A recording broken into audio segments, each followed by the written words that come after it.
about medicine and vaccine and COVID.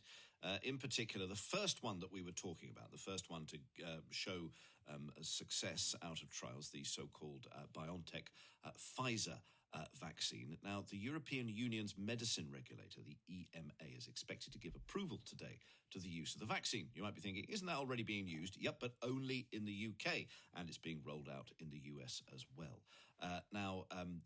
The vaccine was actually developed in Germany. It's being produced in Brussels, but it hasn't been used there yet. And let's speak to Ralf Reintjes, who is Professor of Epidemiology and Public Health Surveillance at Hamburg University of Applied Sciences.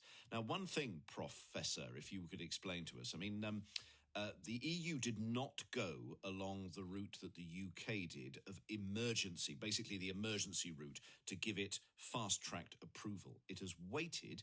Do you think that was the right decision? Good morning. Yes, this is a very, very interesting question. You're right. The plan was actually that a standard approval should come first. In the conflicting interests of people being or anti-vaccine groups who are a bit worried, who are worried about the new vaccine. That's why this decision was taken. But seeing current developments with the new strain, every day lost is probably not a good day. Now, that's really interesting, and you raised the other point. One of the newspapers today, and as you can imagine, here in the UK, the papers are covered with the news of this this new strain of the virus. The Times newspaper, their science editor, says the race basically is now to inject faster than the virus can infect. How concerned are you of the admittedly limited information that we have about this new strain? Do you think all the decisions to suspend travel from the UK to mainland Europe are the right decision? That's also a very difficult question. Actually, being realistic, that the virus obviously the virus is more transmissible than the normal strain or the former strain. It will be impossible to stop the spread to other countries and within the other countries. The only thing which can be achieved is probably a delay in the spread, and therefore your comment from the Times is realistic.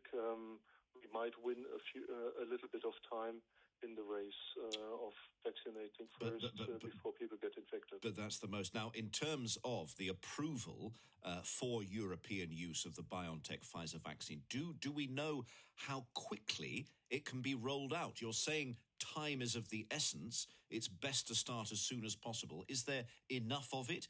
And is the infrastructure there to get it out? The infrastructure has been prepared, at least in Germany, over recent weeks. There was the demand to have special vaccination centers ready on the 15th of December. So this has been achieved. The structure is there. The only thing which is missing at the moment is the vaccine. The rollout has to be quick now. Because, you see, I'm interested that the cases, the number of cases are very small. We're talking about a handful of this new strain being detected in Europe. And yet in the UK, it appears to be, well, rampant, without wishing to sound, alarmist and so on. You seem to say in your earlier answer that it's just a matter of time before it becomes rampant in Europe as well. I mean, the vaccine can't squash it fast enough, can it? That remains to be seen, but there's realistically the risk that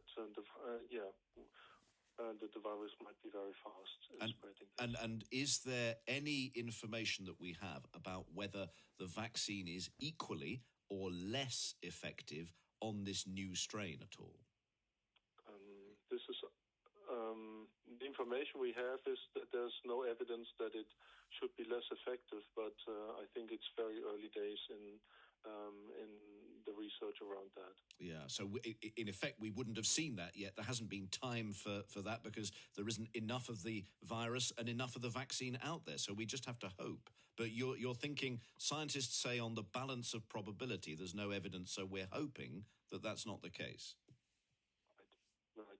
That's how I see it. Well, listen, thank you very much indeed for your thoughts as well. A little bit later in the programme, we're going to be talking to a South African researcher who was among the first to identify the new strain.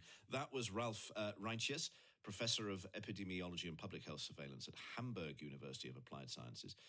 He was explaining there how important it is that the European medicine regulator is expected to give approval later today for the BioNTech Pfizer vaccine. This Newsday.